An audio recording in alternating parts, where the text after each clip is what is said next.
Parabéns pela reforma que vocês fizeram. Que a gente sabe que todo trabalho tem um testemunho, né? Que Deus se moveu aqui nesse lugar. A gente sabe, o pastor Cláudio falou como Deus se moveu para que vocês conseguissem o andar de cima e esse andar aqui ficasse mais bonito do que já era. Que Deus continue abençoando a igreja aqui de Guarulhos, que possa crescer os mais andares, ou assumir o andar de baixo, ou que Deus prepare uma casa maior, por que não? Em nome de Jesus, que a igreja aqui frutifique, que dê muitos frutos, para a honra e glória do Senhor. Mas vamos à palavra. Fui incumbido de hoje trazer a palavra sobre família. Bênção. Então abra a sua Bíblia no livro de Ruth. Ruth, capítulo 1.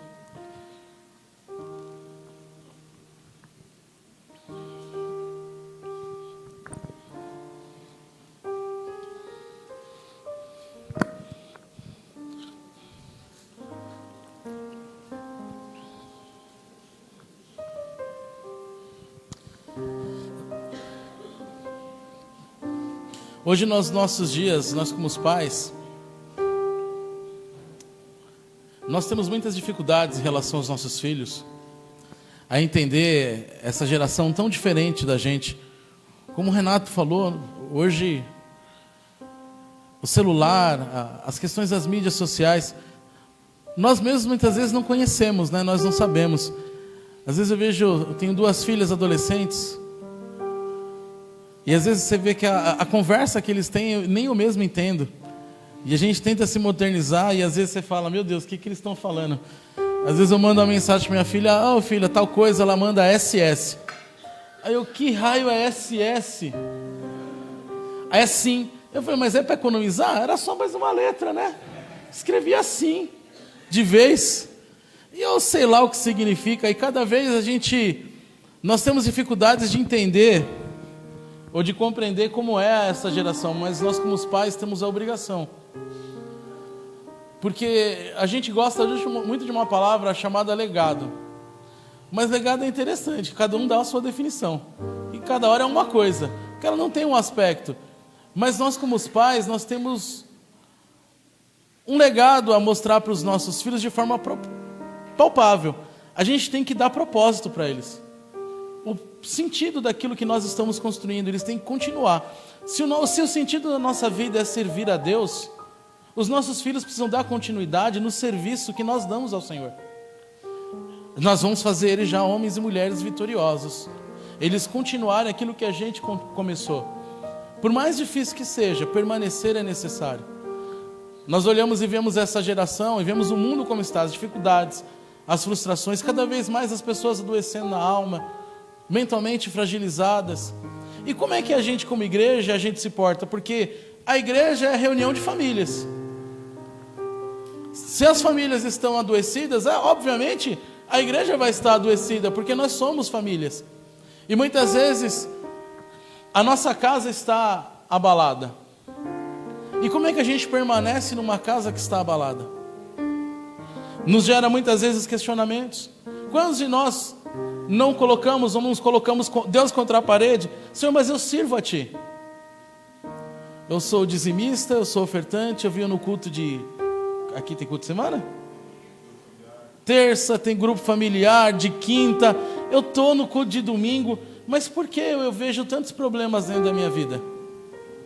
E a gente vai falar um pouquinho, não da vida de Ruth, nós vamos falar da vida de Elimeleque nessa noite. Ruth, capítulo 1, verso 1 diz assim: nos dias em que os juízes julgavam, houve fome na terra de Israel. E um homem de Belém de Judá foi morar por algum tempo na terra de Moabe, com a sua mulher e seus 2 filhos. Este homem se chamava Elimeleque, e sua mulher se chamava Noemi. Os filhos se chamavam Malom e Quilion, eram efrateus de Belém de Judá. Foram à terra de Moabe e ficaram ali. Algum tempo depois, Elimeleque, o marido de Noemi, morreu, e ela ficou sozinha com os 2 filhos. Esses casaram com mulheres moabitas, e o nome de uma delas era Orfa, e o nome da outra era Ruth. e ficaram ali por quase 10 anos. Depois morreram também Malom e Quilion, os 2 filhos de Noemi. E assim ela ficou sozinha, sem os 2 filhos e sem o marido. Amém? Uma tragédia, né, irmão? O que nós lemos aqui é a tragédia da vida real. Nós encontramos uma família, pai, mãe, seus 2 filhos, uma família comum, uma família do povo de Israel, uma família bonita, reunida, mas existe um problema: fome nos dias dos juízes. No período dos juízes, teve uma grande fome.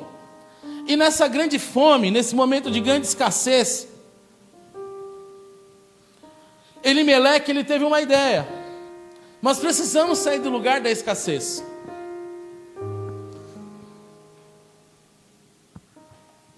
Quantas vezes nós agimos por desespero? Quantas vezes a gente, para resolver um problema, a gente age por impulso? Quantas vezes nós, como pais, agimos por impulso no primeiro momento da dificuldade que a gente encontra? Ele está num momento difícil de Israel, onde está numa grande fome, uma grande escassez, e ele olha para a situação da família dele: eu preciso resolver. Quantos nós, como pais, não queremos resolver os problemas dos nossos filhos, da nossa casa, o problema da escassez de recurso? Nós olhamos para o trabalho, o dinheiro não está prosperando, a minha casa está faltando, eu preciso disso, eu preciso daquilo. E a primeira coisa, irmão, se a gente não respirar, se nós não entendermos que a nossa vida é guiada por Deus, simplesmente a gente vai colocar os pés pelas mãos. 1 Coríntios 6,12 vai dizer assim: tudo me é lícito, mas nem tudo. A gente gosta de usar isso em questões religiosas, tradicionais, ou questões de comida e bebida, como a própria palavra em 1 Coríntios 6 vai dizer, acerca do que comer e o que beber. Mas ele está dizendo de tudo. Aqui não era lícito ele sair da cidade de Belém, de Judá, e ir até Moabe? Era lícito ou não, irmão? Sim, está passando fome. É lícito eu querer cuidar da minha família? Sim ou não? Não é lícito eu querer que a minha família coma, que ela tenha uma continuidade? Eu estou vendo um problema, eu quero resolver. Mas convinha mudar? Será que convinha sair daquele lugar? Será que de fato era necessário sair do lugar da escassez? E é um problema que a gente encontra nos dias de hoje. O evangelho hoje, ele é medido pelo aquilo que nós possuímos, mas não pelo aquilo que nós somos. E quando nós temos a medição pelo aquilo que possuímos, nós sempre vamos achar: se está me faltando algo, então eu não estou no lugar de Deus, ou no lugar onde Deus me colocou, porque está desconfortável para mim. O fato de eu estar passando por uma necessidade, então logo Deus não está comigo. Eu preciso fazer alguma coisa para resolver esse problema. Esse homem mora em Belém de Judá, que casualmente chama a casa do pão. Só que, ironicamente, Deus é maravilhoso no seu senso de humor. Não tinha pão na casa do pão. Não tinha pão para comer na casa do pão.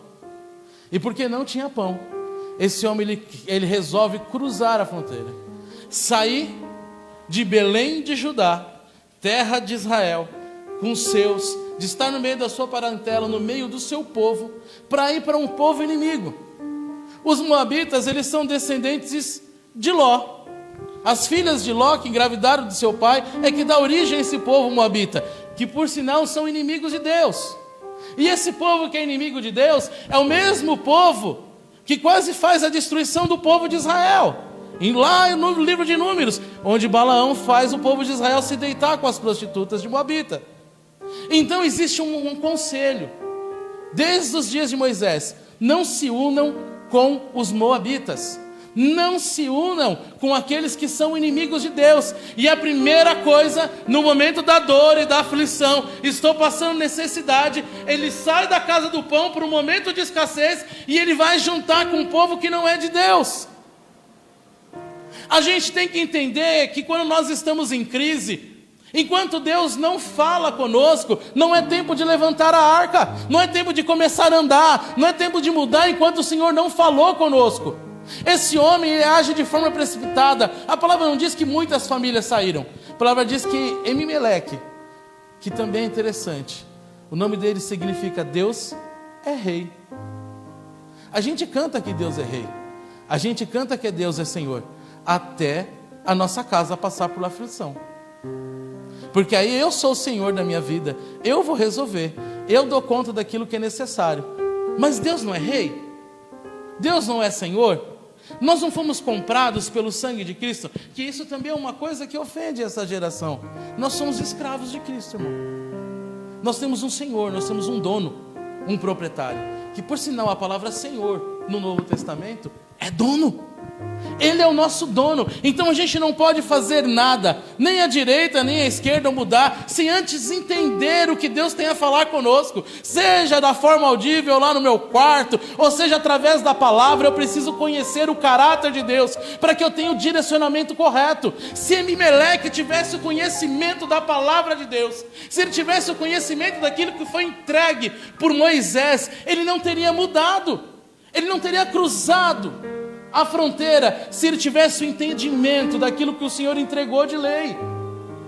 Muitos dos problemas que nós passamos é pela falta do conhecimento e do entendimento da palavra de Deus. Nós colocamos a nossa família em risco porque não temos o entendimento do caráter que Deus expressa na palavra. Então, se Deus não falou, se não revelou através do irmão A, do irmão B, do irmão C, então eu vou tomar a minha decisão, sendo que na verdade nós tínhamos que mergulhar na palavra. Mergulhar na palavra de Deus e buscar qual é a verdade que a palavra tem a trazer ao meu coração. Porque quando eu entendo que a palavra, qual é o caráter de Deus relacionado ao que Ele espera de mim, eu não dou esse espaço muito doido. Porque se ele tivesse se atentado só simplesmente para a lei de Moisés, ele não tinha ido para Moabe. Muitos dos nossos problemas, se nós como pais, mães, como família, tivéssemos atentado na palavra de Deus, nós teríamos poupado a nossa família. Quantos lares não leem mais a palavra? Quantos pais não ensinam mais os seus filhos na palavra? Quantos pais não cultivam a palavra dentro da sua própria casa? Emimeleque, ele chega para cuidar da sua família. E ele vai mudar para esse lugar. Ele leva a sua mulher, seus 2 filhos. Ele assume a responsabilidade, sem ter o entendimento daquilo que ele está fazendo. E se a gente poderia fazer um paralelo com outro homem, que no momento de crise, só se moveu porque Deus falou. A palavra vai dizer que José, pai de Jesus, Deus fala com ele num sonho e diz: um menino está sendo perseguido. Pega a sua família e vá para o Egito. Deus fala com ele: você precisa ir para lá. E aí eu vou falar aos homens: pais, o que Deus está revelando de problema na tua casa que precisa ser resolvido? O que Deus quer poupar da morte dentro da sua própria casa? Deus não falou com Maria, Ele falou com José. Deus não quebra os princípios que Ele mesmo estabeleceu. E muitas vezes nos nossos lares, nós vemos mulheres que oram mais do que os próprios maridos. Lá no Tatuapé. Aqui não, irmão, estou falando de lá. É que tem pouca gente no Tatuapé, eu posso contar o que acontece lá. Geralmente as mulheres lá oram mais. E a mulher fala: Deus está guiando a minha família. Irmão, isso se chama misericórdia de Deus. Porque Deus queria falar era com o cabeça. É que o cabeça não se posiciona. Então, para que a família não se perca, ele vai falar com as Noemis, ele vai falar com as Anas, ele vai falar com quem tiver que falar. Mas ele gostaria que o cabeça se posicionasse como cabeça. E que ele pudesse falar como um dia ele falou a José. Que tinha sensibilidade espiritual ou discernimento, da forma que você quiser entender, irmão. Ele pôde falar para José: José, pega a tua família e sobe para o Egito. Vá para o Egito, porque eles vão perseguir o menino. E a sua família precisa ser poupada. Irmão, todo dia o inimigo quer perseguir a tua casa. Todo dia ele quer entrar. Irmão, ele entra através do celular do teu filho, da televisão, dos colegas, das atividades do mundo. E o que nós estamos fazendo para blindar? Como nós estamos blindando o coração dos nossos filhos? Como nós estamos guiando a nossa família? É nossa responsabilidade, irmão, e a gente não sabe tudo. Só quem sabe tudo é Deus. E se nós não estivermos ligados em Deus, como é que Deus pode nos revelar o que está acontecendo na nossa casa? Nós precisamos estar ligados, irmão. Eu sempre falo para o Senhor: Senhor, eu prefiro que o Senhor me mostre o que minhas filhas estão fazendo do que ver um anjo, porque não tem propósito. A gente encontra na igreja, muitas vezes pensando, eu vi um anjo, eu vi aquele irmão, amém, mas eu quero ver o que está acontecendo nas minhas filhas no oculto. Eu falo: Senhor, me mostra como o Senhor mostrou um dia Ezequiel, como estavam as casas dos filhos de Israel. Mostra para mim como é que está a casa daqueles que congregam comigo. Isso é mais importante. O foco, irmão, é a gente poupar o nosso lar. O foco é a gente entender que, como homens, mulheres de Deus, nós temos a responsabilidade de guiar os nossos filhos. Numa geração difícil, num momento difícil da humanidade, num momento de escassez, de frustrações, nós olhamos para o nosso país e nós vemos os problemas. É problema de desemprego, como a irmã falou. Nós temos tantos outros problemas. Mas, irmão, ainda que você ache que na casa do pão não tem pão, Ele tem. Ele prova o nosso coração. É por algum instante o momento as nossas aflições, para que a gente possa ser fortalecido a nossa fé. A casa do pão sempre vai produzir pão. Existem momentos que não vai. Existem momentos que Ele seca a fonte, como Ele diz a Moisés lá em Deuteronômio: eu botei vocês no deserto para humilhar-nos e para provar o vosso coração. Deus, Ele nos coloca muitas vezes em situações difíceis, é para expor quem nós somos e para que Ele possa curar as nossas feridas. Então, se Ele não gera essas escassezes, nós não somos tratados no nosso caráter, nós não somos restaurados na nossa vida. E a nossa casa, irmão, é o lugar mais precioso. Esse homem, ele colocou a sua casa em risco ao atravessar, e me faz lembrar, os irmãos aqui gostam de ver Discovery Channel, National Geographic, é bênção, né, irmão?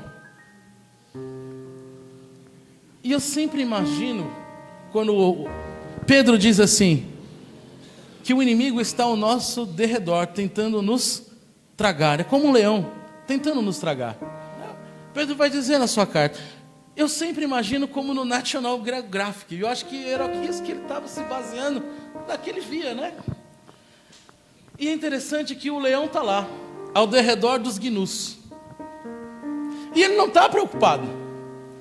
Está lá a manada vindo, todo mundo junto, ele não está preocupado nos que estão junto, ele vai para cima daquele que está separado. A manada de gnu, de búfalo, o animal que você vê lá, e aqueles que estão todos unidos, ele não vai atacar, porque ainda que ele seja um animal forte, devorador por natureza, a quantidade vai prevalecer, eles vão lutar para se estabelecer.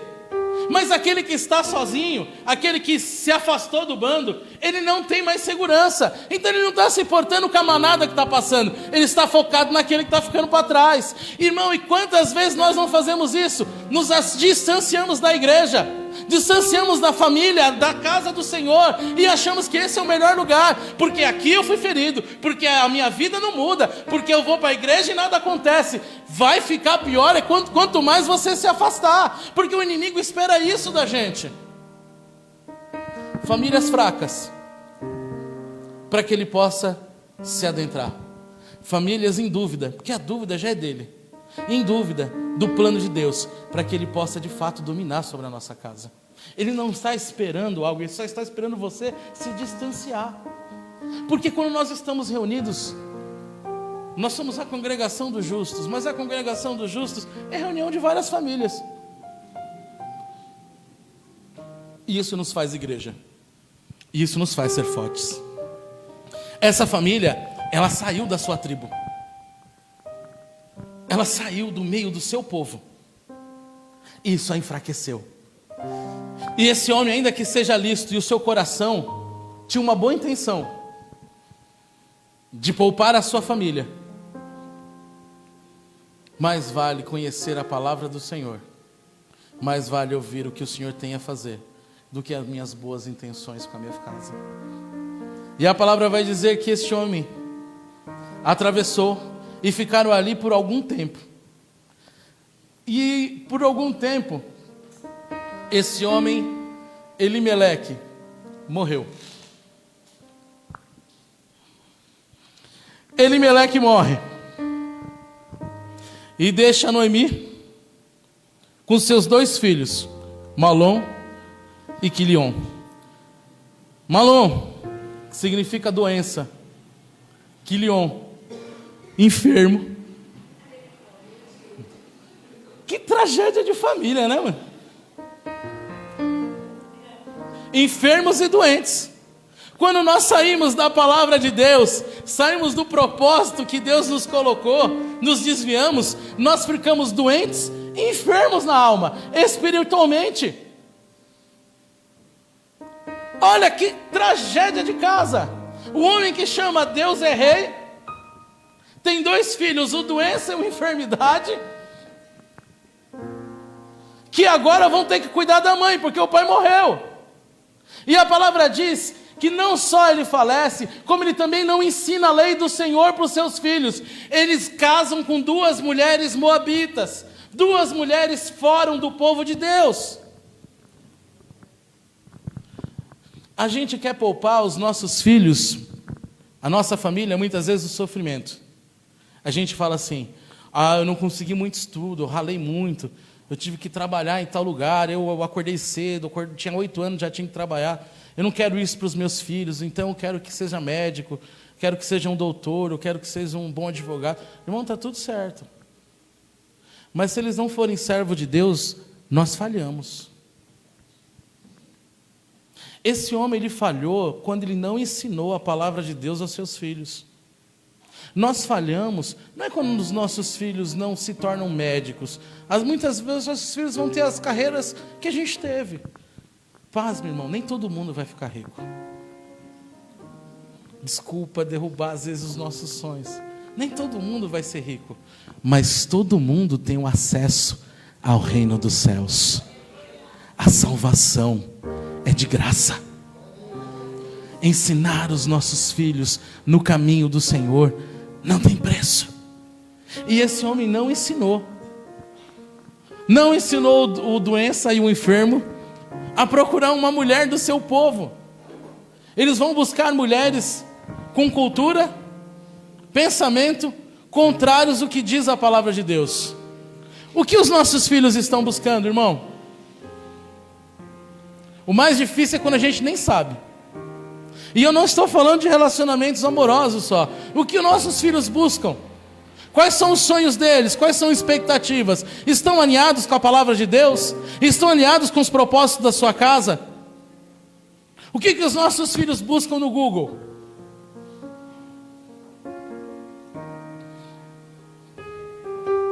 No Instagram, no TikTok?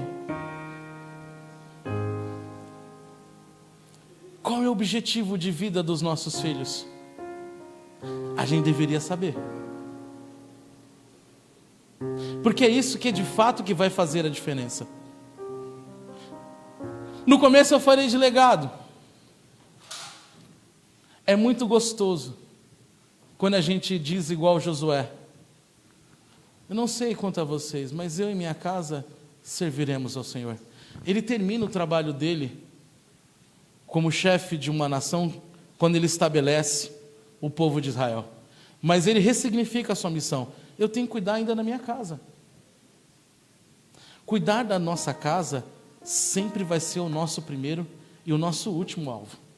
Cuidar dos nossos. E esse homem, quando morre, Elimeleque, o marido de Noemi, morreu e ela ficou sozinha com os 2 filhos. Eles se casaram com mulheres moabitas. O nome de uma era Orfa e o nome da outra era Ruth. E ficaram ali por 10 anos. Eles ficaram 10 anos em Moabe sem frutificar. Eles ficaram 10 anos em Moabe e nenhum dos filhos conseguiu ter filhos. Nenhum dos 2 filhos conseguiu gerar descendentes. Eles ficaram num lugar infrutífero. Por mais que não tinha escassez de pão, de alimento, era um lugar infrutífero para eles estarem. Irmão, qualquer lugar fora da presença do Senhor é um lugar infrutífero para a nossa vida. A gente acha, porque nós estamos sendo abençoados, porque agora eu estou ganhando bem, não sei lá o que está acontecendo na minha vida. Irmão, se é um lugar onde Deus não te colocou, é um lugar infrutífero, ainda que pareça que seja um lugar de bênção. Ainda que aqui eles não voltaram mais para Judá, Belém de Judá, porque eles não estão passando mais fome.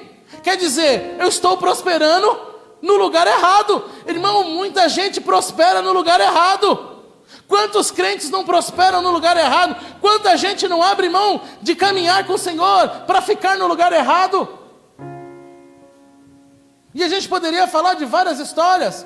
A história desse homem, a história do próprio Ló. Ele conseguiu prosperar em Sodoma e Gomorra, ao ponto de não querer sair da cidade. Nós estamos prosperando numa grande Sodoma e Gomorra. E a gente canta muitas vezes, ele virá ou ele vem. E se ele falar é hoje? Hoje não, Faro. Amanhã, deixa para outro dia. Volta no outro dia, porque eu quero ver meu filho casar. Eu tenho tanta coisa para realizar. A gente toma a mesma postura da mulher de Ló. Porque Moabe para a gente também é lugar de crescimento, porque Moabe também nos oferece coisas boas, porque Moabe também nos dá alimentação, nos dá prosperidade, e aí a gente confunde andar com Deus com aquilo que a gente possui. Só que caminhar com o Senhor é algo imensurável. Ninguém mede caráter, ninguém mede santidade. Por isso que a gente coloca em roupa, em perfil, porque como é que eu digo que alguém é santo se eu não consigo mensurar? Eu preciso criar um padrão para mostrar o que é santidade. Porque santidade é impalpável, não tem como palpar. Como é que eu vou dizer, o pastor Cláudio, como é que ele é santo? Aí eu vou trazer uma roupa, uma sacerdotal para ele. Ele vai ficar todo bonitão e falar assim, esse aqui é o padrão de santidade. Porque ele não toca, porque ele não come, porque ele não bebe, porque ele não faz. Nós temos um padrão de santidade. E aí eu sou mais santo. Porque além de tudo, aí eu tenho um carro novo, eu tenho uma casa nova, e tudo isso aqui foi Deus que me deu. Tá, e o do ímpio, quem foi que deu?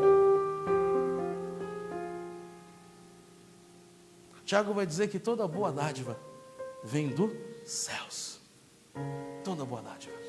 Mas nem tudo que parece ser boa dádiva, de fato é. A gente prospera em Sodoma. A gente cresce em Moabe, sem o Senhor. Só que é um lugar infrutífero. Não damos fruto. A família de Meleque não consegue dar continuidade. Seus filhos não conseguem gerar netos. Não se tem continuidade naquele lugar, porque não é o lugar que eles foram chamados para estar. Saia de Moabe, irmão. Moabe não é o teu lugar. Moabe é o lugar onde o mundo quer te seduzir. Moabe é o lugar que ele quer colocar as suas facilidades. Moabe é o lugar onde a gente se encanta. É igual aquela história, eu sei que aqui não, mas quantas vezes eu vou falar de mim? Senhor, eu nunca joguei na Mega Sena, mas se eu jogasse, eu dava o dízimo. A gente quer resolver a vida de forma fácil. A gente quer resolver a vida e está tudo certo, a gente é ser humano.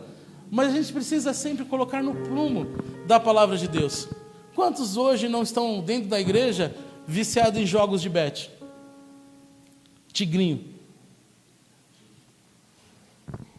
Destruindo famílias de forma silenciosa.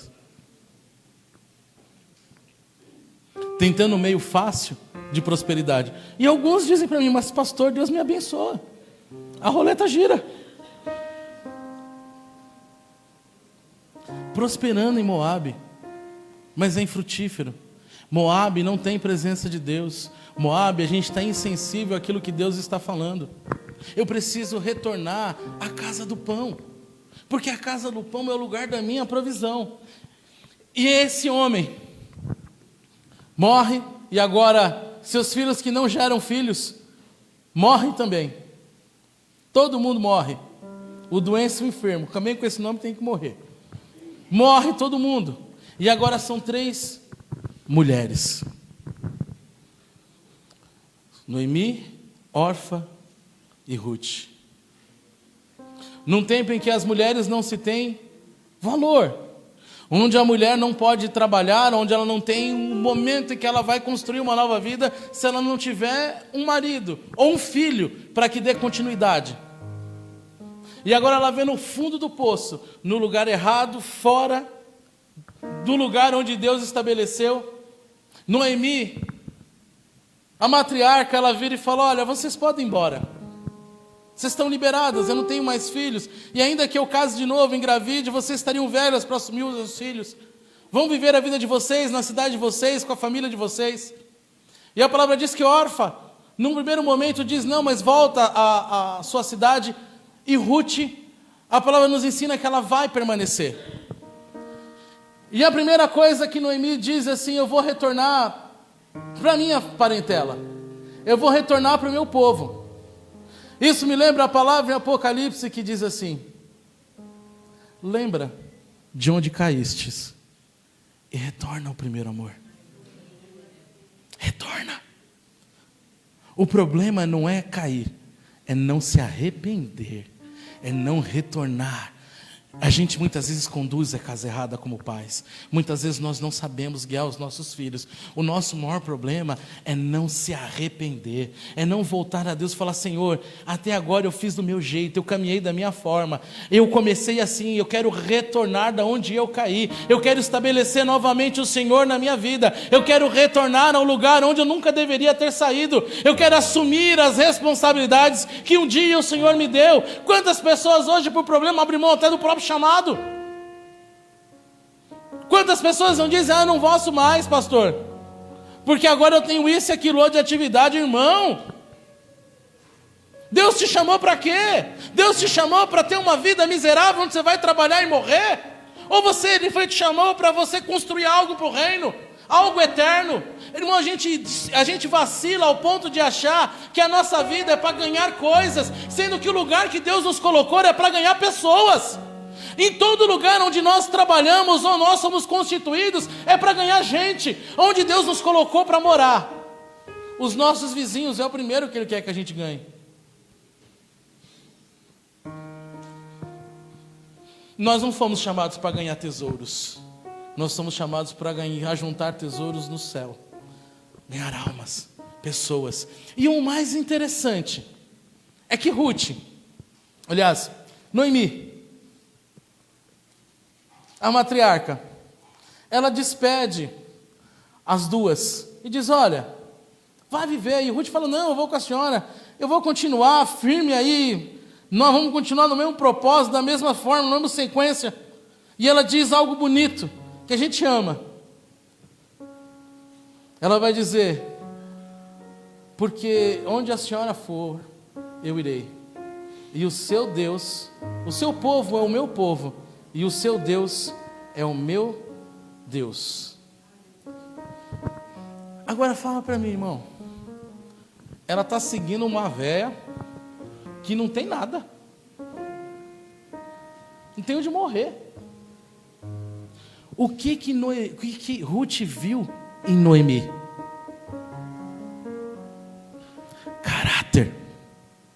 Caráter, vida com Deus. Porque ela diz assim: o teu Deus, sabe o teu Deus? Jeová, o Jeová será o meu Deus, o teu Senhor vai ser o meu Senhor. Ela não viu riqueza, ela não viu bens, ela não viu prosperidade humana, mas ela viu em Ruth em Noemi algo agradável. Ela viu Deus.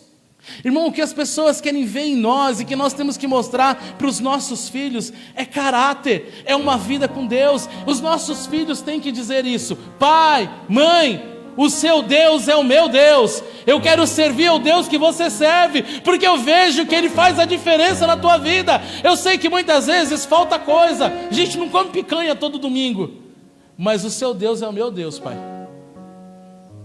porque eu vejo algo diferente em você. Uma vez eu falei para minhas filhas, eu falei assim: filha, por que você vai para a igreja? Porque o pai leva vocês para a igreja? Vocês vêm de carro bonitinho, no ar-condicionado, confortável, escutando louvor. E desculpe o termo, mas eu uso lá. entrar na igreja, até o cachorro entra porque a porta estava aberta. Eu falei, vocês entraram por quê na igreja, filhas? Por que vocês querem estar aqui? Porque eu trago vocês todo domingo de manhã, todo culto? Ela fala assim, não, pai, a gente serve a Deus, a gente ama a Deus. Tá, mas você ama a Deus porque você vem no ar-condicionado com o papai, porque você vem bonitinha, ou porque você entendeu a sua chamada? O que faz você, de fato, querer estar na casa do Senhor? Além da facilidade de eu te trazer. E eu falei para elas assim, tudo bem, vocês querem servir a Deus. E se um dia o pai desviar e o pai largar o Senhor? Vocês permaneceriam firmes no Senhor? E elas, não, pai, o senhor é pastor, o senhor não vai fazer isso. Ô filha, você vai entender mais para frente que isso vai... que o homem é sempre homem.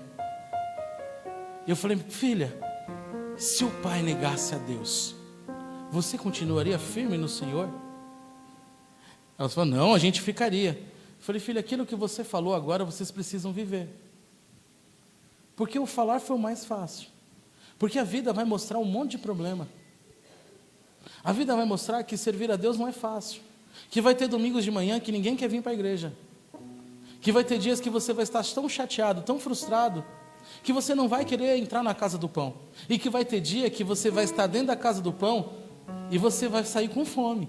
Porque você vai estar numa sensação tão ruim que você não vai conseguir comer o pão da casa do pão. Você vai achar que é escasso. Mas será que você tem força para permanecer? Será que nós temos força, irmão, para permanecer? No dia que a gente entra na casa do pão, e tem dia que a gente entra tão ruim, parece que estava tudo errado.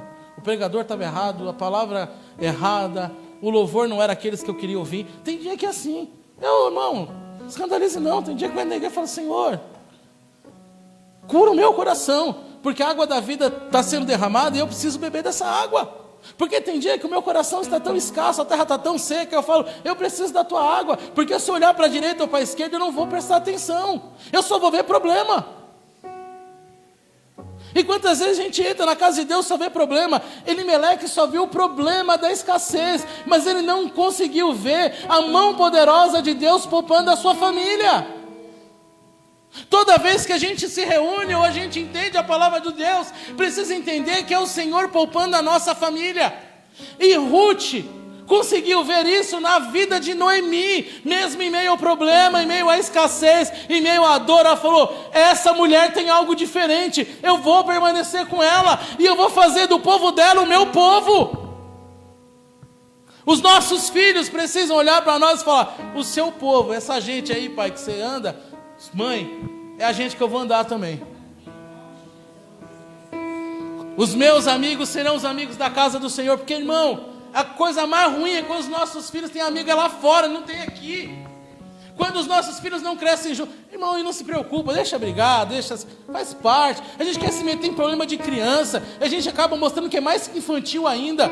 Deixa eles, porque isso faz parte. Daqui a 5, 10 anos vai ficar que nem a gente. Lembra lá quando a gente quebrava o pau? Agora a gente é maduro, um pastor numa igreja, outro é pastor na outra. Mas isso faz parte da vida. E a gente quer poupar os nossos filhos do sofrimento errado. Elimeleque queria poupar a sua família do sofrimento errado, e ele colocou a família no sofrimento eterno.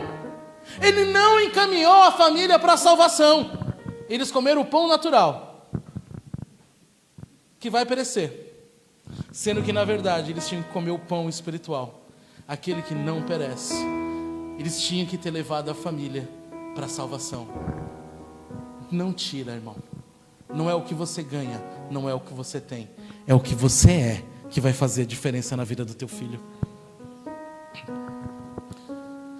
E agora essas mulheres retornam. A Noemi e a Ruth. Voltam duas mulheres, de onde nunca deviam ter saído, que aqui, aliás, Noemi nunca devia ter saído, e ela retorna. E ela retorna.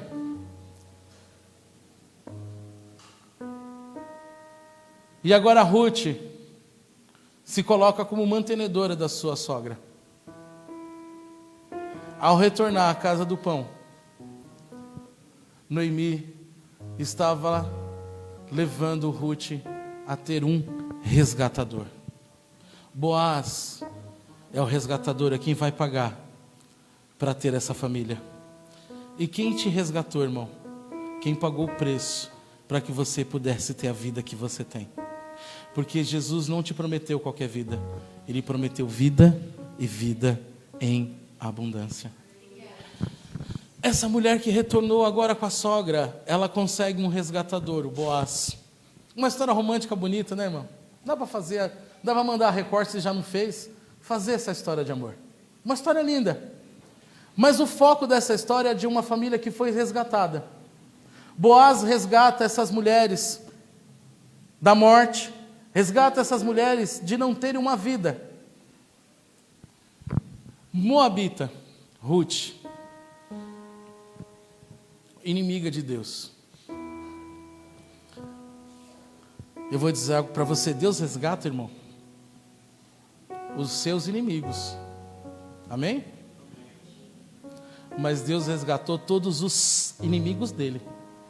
Romanos 5,10 vai dizer que nós éramos inimigos de Deus e Ele nos resgatou.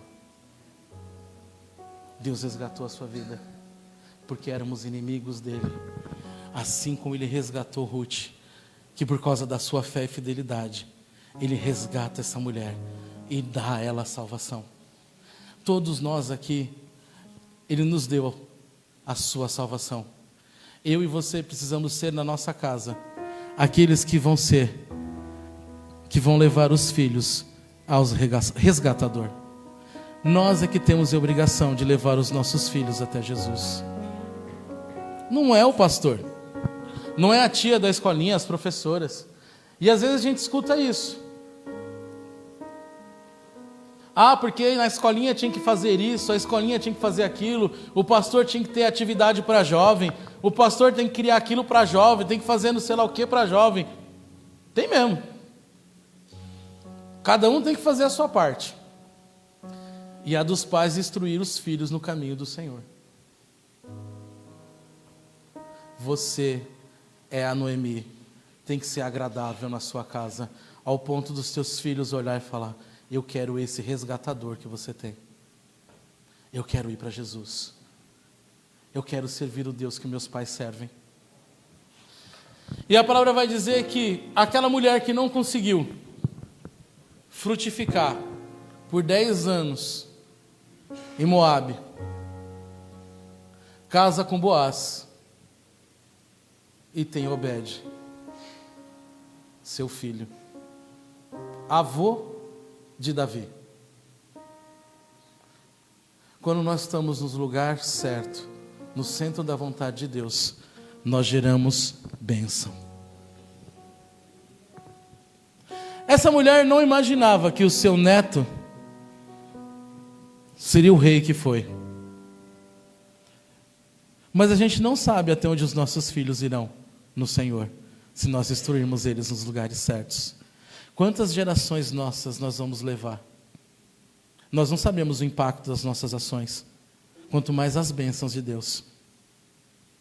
Essa mulher, que por causa da sua fidelidade, e por ter entendido que estar com Deus é mais do que ter coisas, ela teve uma vida poupada.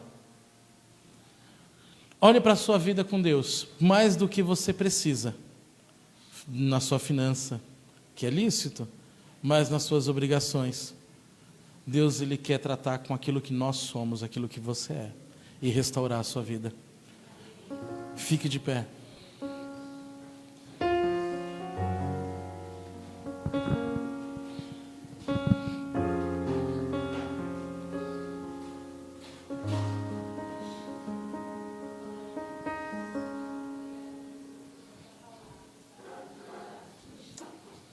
Feche seus olhos.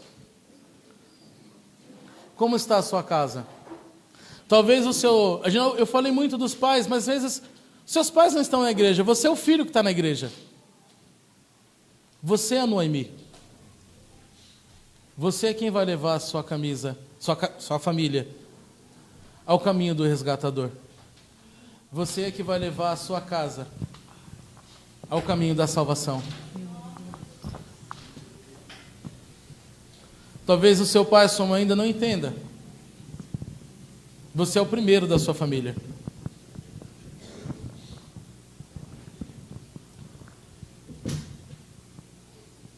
Mas é com você que o Senhor quer começar um plano. Deus começou com uma mulher inimiga, que por causa da sua fé encontrou a salvação. Nós éramos inimigos de Deus, e por causa da fé nele, encontramos a salvação. O plano de Deus sempre foi a graça. A sua graça nos encontra a nossa casa. E nessa noite, aí junto com a tua família, como é que está a sua casa? Você tem vivido um período de graça, de entrega? Ou os problemas dessa vida têm roubado a sua paz? O que comer, o que vestir, tem dominado os nossos pensamentos e tirado do foco o que é o mais importante. Porque Jesus também nos diz assim: não andem ansiosos por coisa alguma, porque vocês que são homens maus sabem dar coisas boas aos vossos filhos, quanto mais o vosso Pai dos céus lhes dará todas as coisas. Olhem para as flores do campo, não semeiam, não colhem, e para aves dos céus. Vós não seriam mais importantes do que eles? O que tem preocupado a sua casa nessa noite, coloca na presença do Senhor.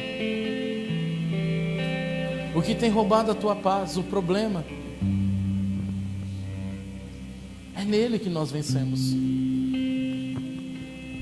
Senhor, nosso Deus e Pai, nessa noite nós queremos colocar os nossos anseios diante da tua presença. Pai, por muitas vezes nós vemos a escassez, os problemas, as lutas nos atingindo. E por muitas vezes nós queremos resolver conforme a nossa vontade. Senhor, nos dê o direcionamento correto em meio aos problemas. Nos ensina a direcionar a nossa casa, os nossos filhos, a construir um lar de paz, um lar segundo a tua vontade.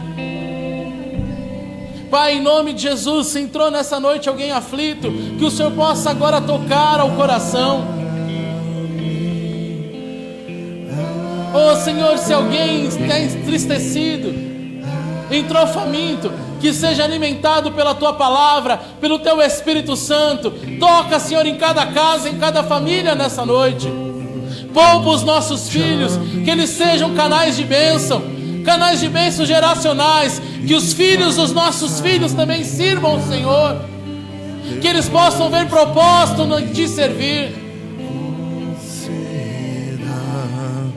em nome de Jesus.